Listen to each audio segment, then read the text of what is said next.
Assalamualaikum warahmatullahi wabarakatuh. Waalaikumsalam warahmatullahi wabarakatuh. Alhamdulillahilladzi hadana lil hada wa ma kunna linahtadiya laula an hadanallah. Asyhadu an la ilaha illallah wahdahu la syarika lah wa asyhadu anna Muhammadan abduhu wa rasuluhu la nabiyya ba'da. Baiklah Bapak Ibu, kita memasuki sesi yang kedua, yaitu sesi pembahasan. Yaitu kali ini, pada pagi hari ini kita akan membahas surat Al-Ma'un yang langsung akan dipimpin Ustadz Rizal Al-Azani. Sebelumnya akan saya sapa terlebih dahulu Ustadz Rizal. Assalamualaikum Ustadz Rizal. Waalaikumsalam Pak Joko dan waalaikumsalam warahmatullahi wabarakatuh kepada semua yang hadir di Zoom Al-Azani pada pagi ini. Alhamdulillah. Sehat semuanya Pak ya, Bu? Alhamdulillah. Gimana, sehat Ustadz? Alhamdulillah, semangat terus. Ya. Ada hari tanpa membahas Al-Quran. Ya, baik Ustadz. Pagi hari ini mohon Ustadz bisa jelaskan baik keterkaitan dengan gramatikal ataupun konten yang terdapat di surat Al-Ma'un. Tafadhol Ustadz. Syukran Pak Joko. Bismillahirrahmanirrahim. Assalamualaikum warahmatullahi wabarakatuh. Alhamdulillahirabbil alamin. Wassalatu wassalamu ala asrafil anbiya wa mursalin Sayyidina Muhammadin wa ala alihi wa sahbihi ajma'in amma ba'du. Qala Allah Ta'ala fil Qur'anil Karim, a'udzu billahi minasyaitonir rajim. Bismillahirrahmanirrahim. Inna dinna indallahil Islam wa ma ikhtalafal ladzina utul kitaba illa min ba'di ma ja'ahukum bil ilmu ba'yam bainahum. Ila ayat. Qala Nabi sallallahu alaihi wasallam, khairukum man ta'allamal Qur'an wa 'allamahu. Qala Nabi aidan, iqra'ul Qur'an fa innahu ya'ti yaumal qiyamah syafi'an li ashabi. Sadaqallahul azim wa sadaqan nabiyul karim wa nahnu ala zalika minasyahidin wa syakirin walhamdulillahi rabbil alamin. Pertama-tama dan utama sekali, kita tak pernah bosan bersyukur kepada Allah, tak pernah lelah bersyukur kepada Allah, tak pernah jemu. Selalu kita bersyukur kepada Allah atas segala nikmat dan rahmat yang Allah anugerahkan kepada kita semuanya. Nikmat Islam, satu-satunya agama yang diridai oleh Allah di muka bumi ini, sejak bumi ada sampai terakhir nanti sampai kiamat, hanya satu agama Islam yang Allah ridai. Dan semua nabi telah membawa agama Islam. Kita bersyukur di antara banyak makhluk yang pernah hadir di muka bumi, kita adalah dipilih Allah dalam agama Islam. Bersyukur kita. Kemudian kita diberikan Allah nikmat iman sehingga kita gampang diajak untuk berbuat kebaikan, beramal, diajak mengaji gampang, diajak puasa sunnah gampang, diajak untuk berjuang di jalan Allah gampang. Itu dengan iman. Kemudian Allah berikan kita sehat badan sehingga kita dapat kembali hadir bersama-sama di sini. Betapa banyak saudara-saudara kita yang saat ini ingin mengaji, ingin belajar, tapi terkendala dengan kesehatan badan, terkendala dengan sakitnya. Kita diberikan oleh Allah nikmat panjang umur, artinya Allah memberikan kesempatan kepada kita untuk kita bertaubat dari kesalahan-kesalahan kita. Tidak ada manusia yang tidak punya kesalahan. Allah berikan kita untuk waktu untuk kita bertaubat dan untuk mendekatkan diri kita kepada Allah. Kalau kita bersyukur. Dan terakhir, kita bersyukur bahwa kita diberikan oleh Allah standar prosedur berupa Al-Quran yang merupakan petunjuk hidup kita, yang saat ini masih ada depan kita dalam bentuk teks aslinya. Bersyukur kita. Selawat dan salam tidak lupa kita sampaikan kepada junjungan kita Nabi besar Muhammad Sallallahu Alaihi Wasallam. Panutan kita, suri teladan kita, guru kita, role of model kita, semua ada pada diri Rasulullah yang punya akhlak yang sangat mulia, mulai beliau dari kecil sampai dewasa, sampai besar, sampai menjadi seorang Rasul, uswatun hasanah, contoh teladan yang baik bagi kita semuanya. Dan kita berharap kelak nanti dia menghisab, beliau mengakui sebagai umatnya. Ini umatku. Dan kita juga betul-betul berharap beliau memberikan semangat kepada kita, dan kita bergandeng tangan dengan beliau nanti memasuki surganya Allah. Amin, amin, ya rabbal alamin. Baik Bapak Ibu sekalian, pada pagi hari yang berbahagia ini kita membahas surat Al-Ma'un. Surat Al-Ma'un kita membahas surat itu berurut ya, karena sampai pada surat Al-Ma'un. Bismillahirrahmanirrahim. Ara'aital ladzi yukadzibu biddin. Itu asbabun nuzulnya ini ada orang-orang munafik, ada orang-orang yang mempamerkan ibadahnya, orang mempamerkan sedekahnya dan segala macam. Dan ini ditujukan kepada mereka-mereka. Dulu ya, tentu sekarang ditujukan kepada kita semuanya. Kita bisa introspeksi diri nanti. Ara'aital ladzi yukadzibu biddin. A huruf ya, apakah? Ya, apakah ra'aita engkau melihat? Ra'aita itu bentuknya KKL dengan pelaku anta. Akar katanya ra'aya. Ra'aya itu melihat. Ini kata yang dua huruf siyana. Ra'aya, ra'aita. Kalau bentuk KKL nggak ada masalahnya. Nanti dia bermasalah kalau bentuk dalam KKL sadi. Ra'aita, apakah engkau melihat allazi orang yang yukadzibu biddin, mendustakan agamanya. Jadi mendustakan agama. Mendustakan agama, dia punya agama tapi mendustakan. Ini orang-orang munafik tadi. Jadi dia mengaku agama Islam tapi tidak pernah menolong agama Islam. Dia mengaku agama Islam tapi kebijakan-kebijakannya semuanya merugikan orang-orang Islam. Ara'aital ladzi yukadzibu biddin. Apakah engkau melihat orang seperti ini yang mendustakan agamanya? Yukadzibu itu bentuknya KKSAD, akan selalu ada nanti sampai akhir zaman. Akan ada orang yang mendustakan agama. Bentuknya KKSAD pelakunya orang per orang, bisa bisa kelompok orang, bisa segolongan orang. Akar katanya kadzaba itu berdusta. Kalau kadzaba mendustakan. Apa beda berdusta dengan mendustakan? Kalau berdusta dia pribadi sendiri. Tanya Pak Joko, misalnya Pak Joko udah makan belum? Belum. Padahal udah. Pak Joko ada duit nggak? Nggak. Padahal ada. Itu berdusta. Jadi kalau kadzaba mendustakan, orang benar disalahkannya. Orang ke masjid, ngapain ke masjid kita? Orang sholat tahajud, nggak ada guna tahajud itu. Orang belajar Quran, nggak ada itu guru siapa, nggak jelas itu.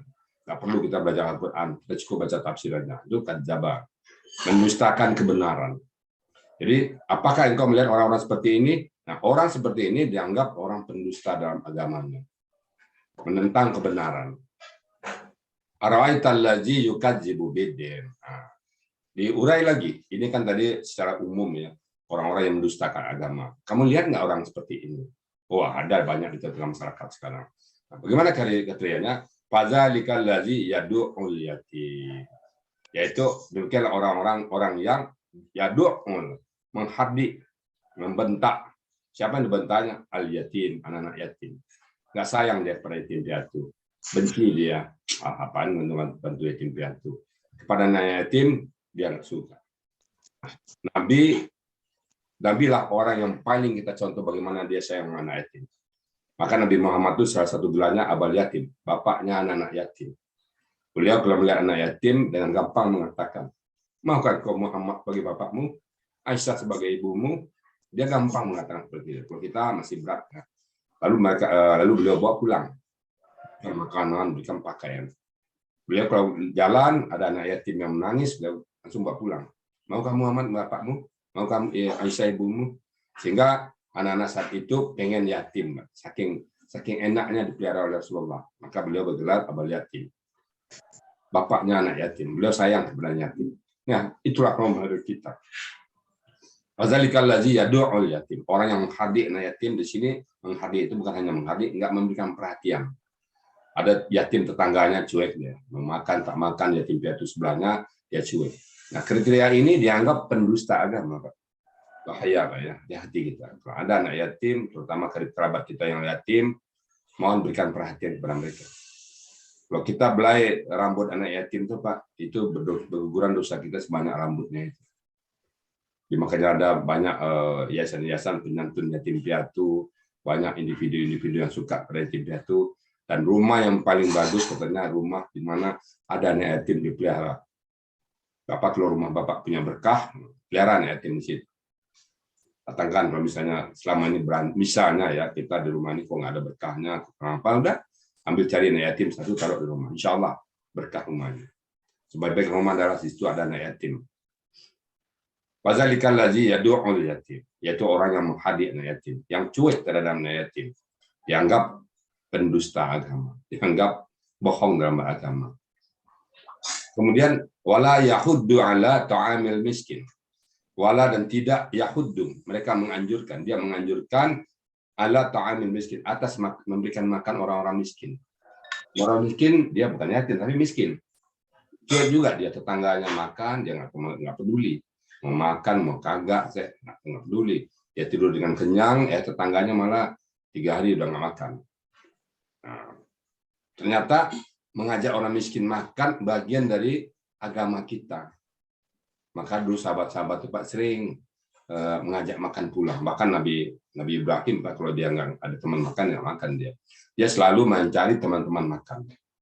Bapak Ibu mungkin ya, mencoba-coba bisa Pak, ya, mencoba-coba. Kalau Bapak yang Jakarta, saya punya pengalaman ini, pengalaman Pak, bukan untuk apa. Pengalaman Sabtu Ahad kan kita libur ya, nggak kerja. Itu di masjid ya, di emperan Jakarta itu banyak sekali tuh, tukang payung, tukang jahit sepatu, tukang sol sepatu, tukang mie bakso, segala macam. Nah, kadang-kadang mereka habis zuhur itu salat di masjid, habis itu tidur, Pak. Saya pernah tanya sekali, ya dia yang tukang sol sepatu, Pak, tidur. Nah, tidur salahnya. Makan belum? Belum. Ayo pulang kita makan di rumah. Saya tanya, Pak, berapa penghasilanmu 1 bulan? Katanya 600.000, dapat 1 hari 20.000, 25.000. Ya, tukang sol sepatu dapat 1 sol sepatu, dapat 2 sepatu. Itu pun ya seberapa orang ngasih? Dapat 600.000 sebulan. Kadang 700.000. Untuk apa tuh duit? 300.000 saya kirim ke kampung, Pak, untuk orang tua saya. Adik saya sekolah. Nah, 300.000 lagi itu sewa rumah. Sewa rumah saya yang orang Cianjur punya rumah di 300.000. Loh, makanmu gimana? Ya, kadang-kadang enggak. Kadang-kadang makan, kadang-kadang enggak. Ternyata kita harus memperhatikan orang-orang seperti itu. Di sekeliling kita banyak orang-orang seperti itu. Di Jakarta banyak sekali. Mereka belum makan. Nah, ternyata tidak mengajak orang miskin makan bagian dari pendusta agama. Nah, kalau kita nggak tahu selama ini, kita anggap biasa-biasa aja. Ternyata Al-Quran bicara seperti itu.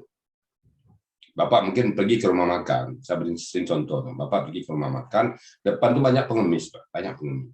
Sekali-sekali kita makan, ajak ke pengemis duduk bareng kita di rumah makan itu. Ajak dulu bareng, ya, pilih makanan. Suruh dia makan kenyang-kenyang. Nah, kali ini kalau nggak usah mengemis, makan dulu. Nah, coba Bapak coba makan bareng sama dia. Enak tuh Pak perasaan kita. Ternyata bahagia itu saat memberi. Makan sama dia. Biarkan dia minta apa dia bebas. Atau sekali Bapak nggak nampak pengemis, masuk ke rumah makan, lihat di situ tuh kiri kanan. Siapa orang yang seharusnya yang pantas dibayarkan. Niat pergi ke rumah makan, kali ini saya bayarin orang yang entah itu kelihatannya agak alim atau tuh ustadz ataupun enggak atau kelihatannya dia enggak mampu, bilang makasih Pak Kasir, yang di pojok itu saya bayar. Pojok itu saya bayar. Jadi pas dia bayar, bilang udah ada yang bayar. Nah, itu bagian dari kepedulian kita terhadap orang-orang di sekitar kita yang nggak makan. Banyak mereka nggak makan. Kadang-kadang yang masuk ke restoran Pak, udah 3 hari nggak makan, baru dapat duit, baru dia ke restoran. Ada seperti itu. Saya pengalaman juga Pak di Sentul ini, di Sentul saya pengalaman saya kemarin ada di restoran di rumah makan, ada yang datang dari Jakarta. Datang dari Jakarta ngobrol kami, Bapak kerja di mana? Kerja di kantor ini katanya. Dia tanya saya, Bapak di mana? Saya di sini di Sentul ini lagi ngajar Quran. Nah, begitu dia pamit dia Pak. Nah, pas saat saya bayar, kaget saya Pak. Bapak sudah ada yang bayar, Bapak tadi Pak. Dibayarin saya Pak, terus terang saya dibayarin. Itu berkali-kali saya tidak ngomong dibayarin. Jangan orang ini yang lebih alim dari kita. Dia mengamalkan ayat ini.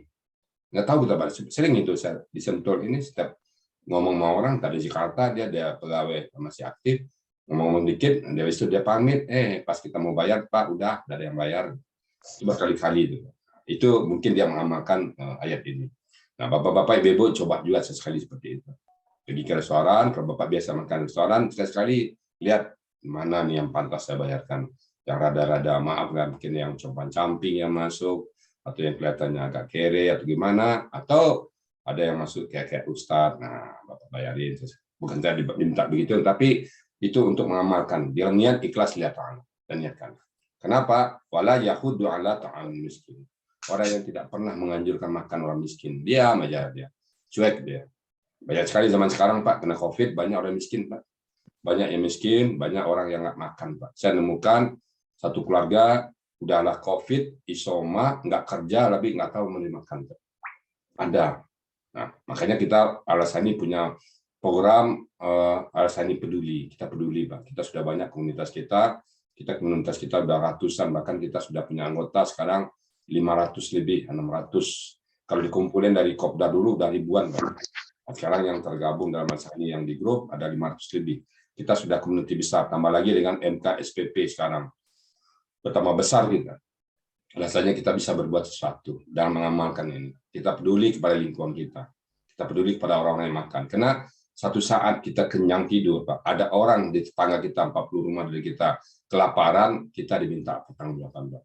Dia menuntut kepada kita nanti, ya Allah, demi kebesaran-Mu, demi keagungan-Mu, aku pernah satu malam nggak tidur, ya Allah, karena nggak makan. Sementara sebulan, ya Allah, tidur nyenyak karena banyak makan. Dituntut kita nanti, Pak. Kemudian satu hari Rasulullah pernah jalan, Pak. Jalan, ada satu keluarga bapaknya kesakitan. Ya anak manggil, ya Rasulullah, singgah ke rumahku. Nah, bapaknya kesakitan. Ya Rasulullah, tolong obatin. Ini bahasa saya sendiri, Pak. Tolong obatin. Diobatin, didoain oleh Rasulullah, sembuh ya. Rasulullah bertanya, kenapa bapakmu? Bapak saya kebanyakan makan, Pak. Makan ini. Kalau sekarang makan durian, makan manggis, makan semuanya. Makan banyak, makan nambah, sehingga dia sakit. Mungkin sekarang itu bahasanya ya sakit gula, sakit ini, sakit itu ya. Karena kelebihan gizi. Lalu Rasulullah berdoakan, sembuhlah dia. Lalu Rasulullah pergi masa balik jalan lagi. Dalam jalan ketemu lagi satu keluarga sakit, menangis juga merintih. Anaknya manggil Rasulullah, ya Rasulullah, singgah ke rumahku, bapakku kesakitan. Lalu si anak, ya kan, minta didoakan Rasulullah, sembuhlah saya bapak tadi. Ditanya Rasulullah, kenapa bapakmu? Bapak saya 3 hari nggak makan, Pak, ya Rasulullah. Nggak ada lagi yang kami makan, nggak ada lagi persiapan kami apa-apa. Makanya beliau sakit. Nah, lalu Rasulullah doakan sembuh, bisa jalan, manggil sahabat semuanya. Wah, sahabat ini kalau semuanya. Seandainya yang lebih makan tadi memberikan sebagian hartanya kepada yang tidak makan tadi, maka dua-duanya selamat. So, dua-duanya sama-sama makan. Yang kebanyakan makan memberikan lebih makan kepada yang tidak makan, maka yang tidak makan tadi menjadi makan, dan yang banyak makanan tidak kelebihan makan. Jadi kalau misalnya ada orang kaya makan banyak, sakit gula, dan tidak makan sakit kuning, kalau mereka berbagi, dua-duanya selamat. Itu logika sekali, karena logika. Jadi memberikan makan itu bagian dari Islam, agama Islam, bagian dari ayat Al-Quran. Jadi wala yahudu ala ta'amul miskin. Jadi satu memperhatikan anak yatim, kedua mengajak orang makan miskin. Nah, dua pilar itu, Pak. Di sini itu dianggap pendusta agama kalau dia tidak pernah melakukan hal yang dua ini. Karena Nabi Ibrahim, Pak, kalau Nabi Ibrahim itu nabi itu salah satu penyebabnya, dia selalu makan dengan orang miskin. Pak. Ya, ada orang miskin dia nggak makan, dia cari orang miskin makan. Bapak-bapak kita belum seperti itu. Mungkin bapak-bapak, ibu-ibu yang punya pembantu rumah tangga di rumah, coba sekali-sekali semeja makan di rumah makan dengan pembantu. Oh, saya udah Pak Rijal, alhamdulillah, bersyukur. Tidak semua orang bisa makan semeja dengan pembantu. Saya punya teman, saya punya kenalan baik, Pak ya. Dia selalu semeja makan dengan pembantu. Bahkan dia dengan pembantu Pak tukaran piring. Pada saat pembantunya dengan piring, dia mengambil piring, ya kita gantian. Dia gantian. Apanya? Tukar piring dengan pembantunya. Dia merasakan betapa jadi seorang pembantu. Ya gantian tukar piring. Saling apa istilahnya tuh? Dia menghargai pembantunya di meja makan. Kan pembantu kita tuh malu, Pak. Malu dan segan dia duduk bareng kita makan. Makannya makannya malu-malu. Nah, bapak-bapak, ibu-ibu yang punya pembantu, untuk menghindari rasa sombong kita, bareng-bareng pembantu makan. Biasakan, jangan pembantu makan di dapur, kita makan di meja, atau pembantu makan belakangan, jangan, Pak. Bareng aja, Pak. Makan itu kebutuhan manusia, kebutuhan pokok manusia. Hargai dia. Ajak bareng dia makan, ya. Jadi, wala yahudu ala ta'amil miskin. Jadi satu, tidak memperhatikan anak yatim, yang kedua tidak pernah mengajak orang miskin makan. Nah, kemudian berikutnya fawailul lil musallin. Dikaitkan dengan itu, fawailul lil musallin, maka celakalah orang-orang yang salat. Nah, ayat ini nggak boleh dipotong, Pak. Ada orang yang motong fawailul lil musallin. Oh, maka tidak boleh, nggak usah salat, celaka orang yang salat. Itu orang pemahaman orang apa tuh, orang yang benci sama Islam. Orang-orang orang-orang ateis, orang-orang yang komunis, orang-orang musuh dalam Islam. Fawailul lil musallin, oh celakalah orang yang salat, maka kamu nggak usah celaka, nggak usah salat karena celaka salat. Coba ayat ini ada kata allazina, ada penghubung, Pak. Tidak boleh berhenti di situ. Fawailul lil musallin, sebagian ulama mengatakan bacanya fawailul lil musallin allazina hum an salatihim sahun. Sambung. Saya pernah diajarkan oleh seorang, ya katakan ulama ilmu, nah kalau bacanya dalam apabila jadi imam, fawailul lil musallin allazina hum an salatihim sahun. Sambung katanya. Nah, tapi bisa juga fawailul musallin allazina hum an salatihim sahun. Yang penting jangan fawailul lil musallin sadaqallahul azim. Nah, jangan begitu ya. Kenapa? Bisa jadi pada saat ibu baca fawailul lil musallin lagi ngaji, tok tok tok. Assalamualaikum, waalaikumsalam, sadaqallahul azim. Padahal baru baca tadi itu. Selesaikan bacaannya. Fawailul lil musallin, maka celakalah orang-orang yang salat. Allazina, orang-orang yang hum an salatihim sahun, orang yang lalai dalam salatnya. Sahun itu sahawa, itu sahun itu orangnya. Orang lalai. Pekerjaan lalai, orangnya apa tuh? Pelalai. Pelalai, pelupa. Salat lalai dikatakan ulama dua kriterianya. Satu, lalai waktunya. Orang bersalatnya masuk zuhur jam 12.05, dia salatnya jam 3, mendekati asar, lalai. Dia tunda-tunda, diulur-ulur waktunya. Itu lalai namanya. Atau dalam salat, ingatan kemana-mana. Allahu Akbar, katanya kan. Kemudian dia kehilangan kunci, Pak. Ketemunya di salat. Aduh, saya tadi ada di meja saya. Ada juga ibu-ibu kan, pada saat ketemu hilang cincinnya, Allahu Akbar. Cincin saya di lemari ini katanya. Nah, ketemunya di salat. Ada juga Allahu Akbar. Api kompor belum matiin. Nah, itu sahun. Maka di kita ada tematik membahas salat. Bagaimana salat bisa khusyuk? Ya, pertama, pahami makna apa yang dibaca. Maka kita setiap Sabtu pagi, tematik kita ada itu. Bagi bapak-bapak ibu-ibu yang ingin paham doa kita, lihat di YouTube saya nanti. Ada dua versi, doa iftitah 1, doa iftitah 2. Agar apa yang kita baca, kita pahami. Nah, yang kedua, kita hafal semuanya rukun-rukun salat. Apa yang membatalkan uduk, apa yang membatalkan salat, dan semuanya hafal itu. Nah, pada saat itu tahu, saat salat, kita tahu apa yang kita baca. Inna salati wa nusuki wa mahyaya wa mamati lillahi rabbil alamin. Kita tahu itu. Iyyaka na'budu wa iyyaka nasta'in. Kita tahu. Subhana rabbiyal a'la wa bihamdi. Kita tahu artinya. Rabbi firli warhamni wajburni warfa'ni warzuqni wahdini wa'afini wa'fu'ani. Kita tahu artinya semuanya. Jadi apa yang kita baca mulai dari Allahu Akbar sampai salam kita tahu artinya dan kita sedang berdialog dengan Allah, kita sadari. Nah, itu mengatasi supaya kita salat jangan sahur. Yang celaka nanti. Yang kedua, jaga waktunya. Begitu masuk salat, apapun yang Bapak tinggalkan. Saat itu yang besar adalah Allah. Allahu Akbar. Jangan lagi, ntar aja lah, tanggung nih.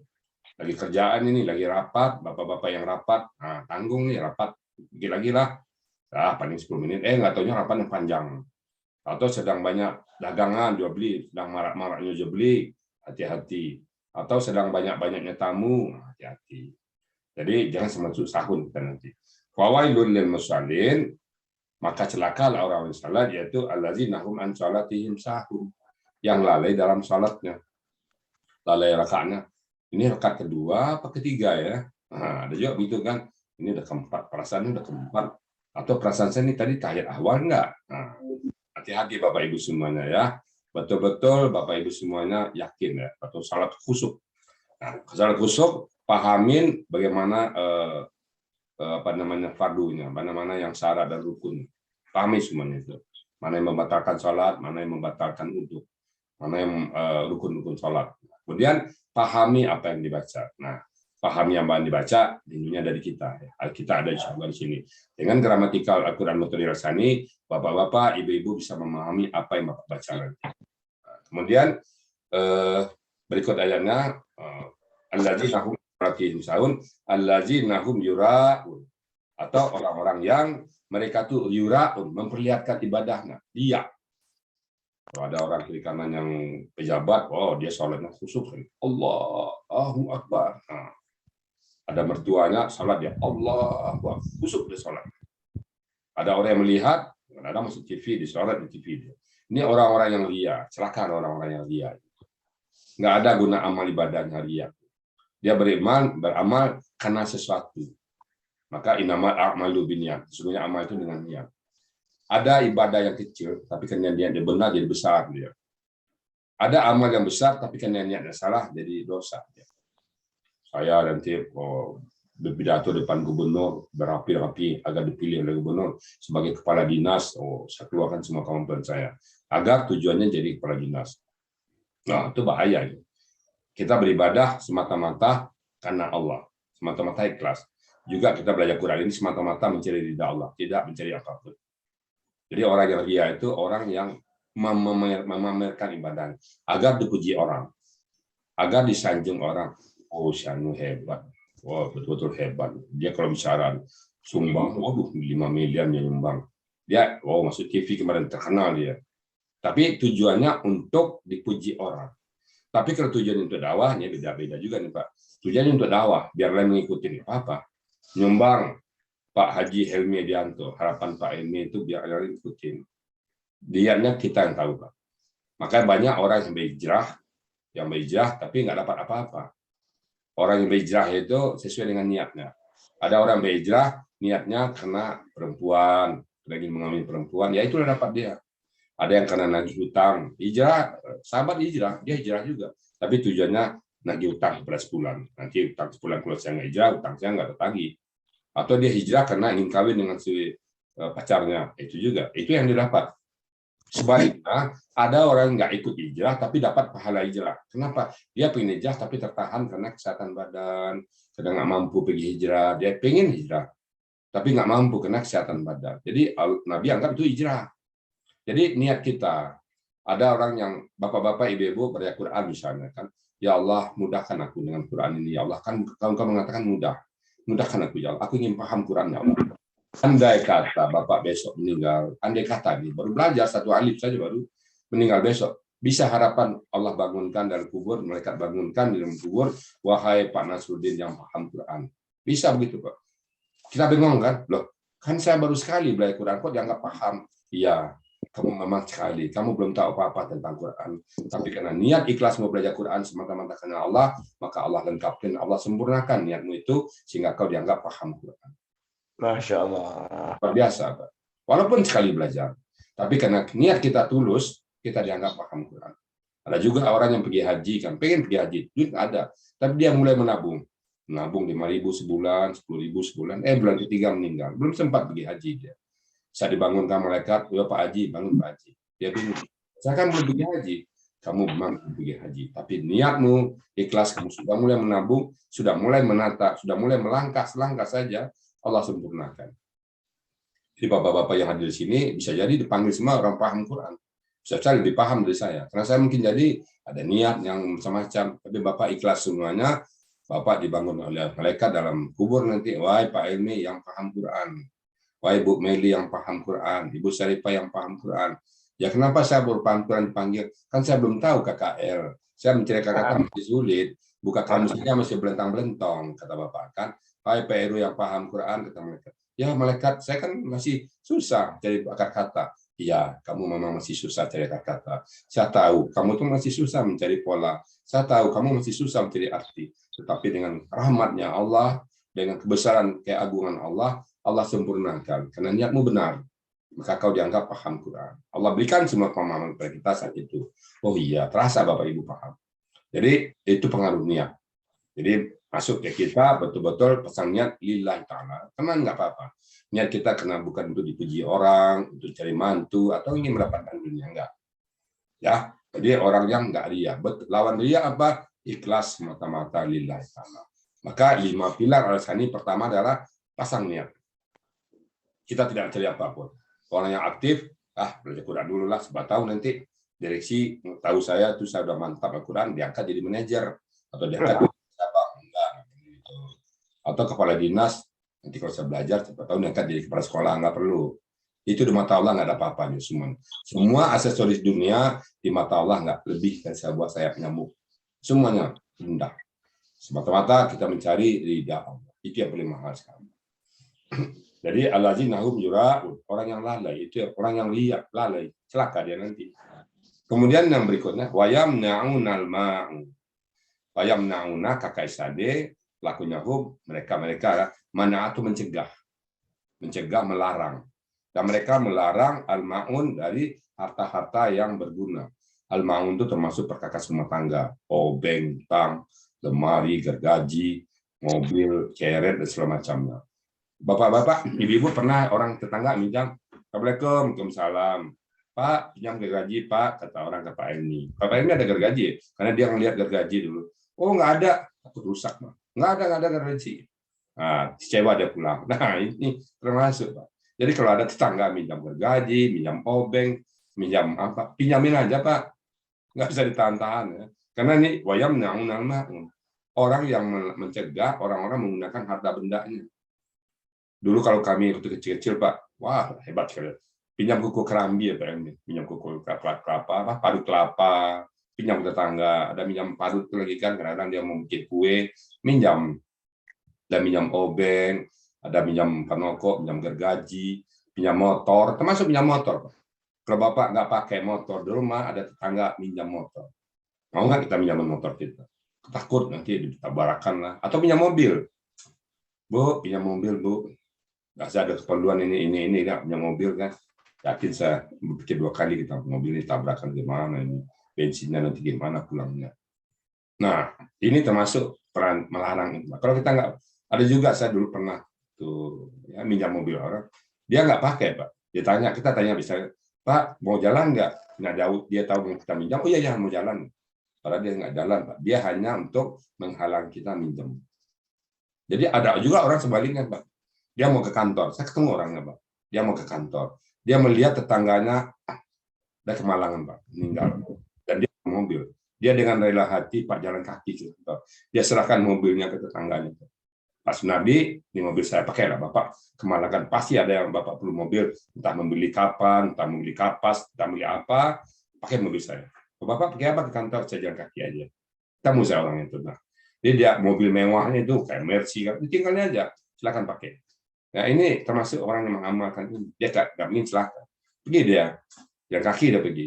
Yang minyak mobil itu yang kaget, yang kemalang itu yang kaget. Bagaimana bawa mobil takut buat dia kan. Tetapi keikhlasan siang punya mobil tadi menyerahkan mobil. Bapak Ibu kan pernah juga lihat tetangga itu kan hamil malam-malam melahirkan. Ibu punya mobil nih. Mestinya pesan ke tetangga. Nem, Bu Adi, Bu Ani, Bu Saripah, ibu nanti anak ibu, cucu ibu yang hamil untuk melahirkan malam, jangan segan-segan ya, ketok pintu saya. Ini mobil ada, pakai mobil ini. Karena tetangga kita kalau tetangga ucap itu takut juga dia minjam malam hari jam 2 malam, kemana dia mengadu? Tiba-tiba rasa melahirkan ada, kemana dia mengadu? Apalagi rumahnya jauh, puskesmas jauh, dokter jauh, rumah sakit jauh. Ibu, bapak yang punya mobil, mudahkan, ringankan lidah bapak ngomong ke tetangga itu. Kalau kamu nanti kalau anak mau melahirkan, detik-detik melahirkan, bangunkan saya. Jam berapa aja bangunkan saya. Saya akan mengantar kamu nanti ke sana. Ikhlaskan seperti itu, Pak ya.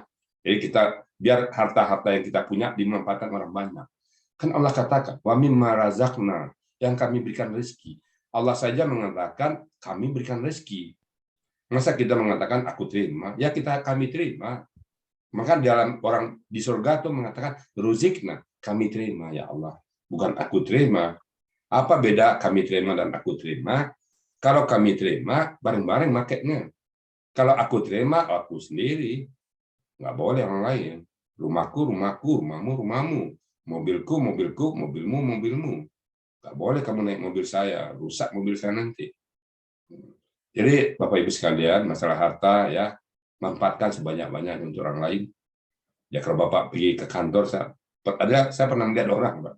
Pergi ke kantor, katakan dia ke kantornya jalur A, tetangganya jalur B, jauh Pak. Dia bersedia tuh Pak, ya ikut saya, dia antar ke jalur B itu Pak. Walaupun dia nambah waktu 1/4 jam nggak apa-apa, nambah minyak nggak apa-apa. Bersedia dengan ngantarin. Nah, saya pernah ketemu orang seperti itu Pak. Nah, ada juga kita kan jual mahal, gitu. Ya kan dia beda Pak, saya nggak mau, saya nggak mau nambah jalur saya. Nah, kapan kita beribadah kepada orang lain? Kapan kita melakukan kebaikan? Bapak-bapak, ibu-ibu, semua apa yang kita perbuat, semua dicatat oleh Allah Subhanahu wa Ta'ala. Semua tercatat, nggak ada yang nggak tercatat. Baik, Bapak Ibu sekalian, demikian pemahaman tentang surah Al-Ma'un. Mudah-mudahan Bapak Ibu semuanya Jangan sampai kita dibilang oleh Allah sebagai pendusta agama, karena rezeki datang dari Allah. Semua rezeki ini datang dari Allah dan kita kembalikan kepada Allah. Dan semua fasilitas yang kita punya, baik berupa rezeki fisik ataupun rezeki yang berupa non fisik, imaterial, kebahagiaan, ilmu, apapun yang kita punya, semua adalah mendekatkan diri kita kepada Allah. Jangan sampai ada harta benda kita menjauhkan kita dari Allah. Contoh menjauhkan, kita punya mobil, perginya ke tempat-tempat maksiat. Itu berarti harta kita membuat kita ke neraka nanti, Pak. Kita punya jabatan, jabatan kita membuat kebijakan yang melanggar perintah Allah. Contohnya kita punya kekuasaan ini, kita ajak anak buah kita rapat semuanya, rapat dia, pas Allah Akbar, awas ya, tanggung nih, nggak boleh berangkat, kalau sempat nanti keluar dan kita pecat, saya turunkan pangkat kalian, itu kebijakan kita melanggar. Hati-hati, Pak ya. Kalau kita sedang rapat, ada panggilan sholat, ya Bapak sekalian, kita stop rapat, ayo kita sholat bareng. Nah, itu, Pak. Jangan kebijakan kita, karena kita pimpinan, jangan ada kebijakan kita yang melanggar perintah Allah. Baik Bapak sekalian, semoga ada manfaatnya. Sekali lagi kalau ada yang salah datang dari saya, karena saya sedang belajar, sedang menuntut ilmu. Karena menuntut ilmu nggak ada batasnya. Kita pahami Quran ini kalau kita terjemahkan, kita ambil air lautan, semuanya itu untuk menjadi tinta, menulis ayat-ayat Allah, habis air laut itu sebagai tinta, belum selesai Al-Quran dibahas. Ditambah lagi sebanyak itu lagi, banyak lautan lagi, tinta, belum habis. Bapak-bapak, ibu-ibu mungkin yang pernah jadi guru, jadi dosen, mungkin kalau Bapak kita hitung, menulis, untuk mengajarkan, mungkin 1 gelas tinta belum habis itu. Ini 1 lautan, Pak. Habis itu, Al-Quran belum selesai. Makanya kita selalu dalam Al-Quran selalu sedang belajar, dan sedang belajar. Tidak paham semuanya. Kalau salah, karena saya sedang belajar. Kalau ada yang benar, semata-mata datang dari Allah Subhanahu wa Ta'ala yang telah memberikan pemahaman kepada kita semua. Demikian, lebih kurang mohon maaf. Akhirul kalam billahi taufiq wal hidayah. Assalamualaikum warahmatullahi wabarakatuh. Waalaikumsalam warahmatullahi wabarakatuh. Terima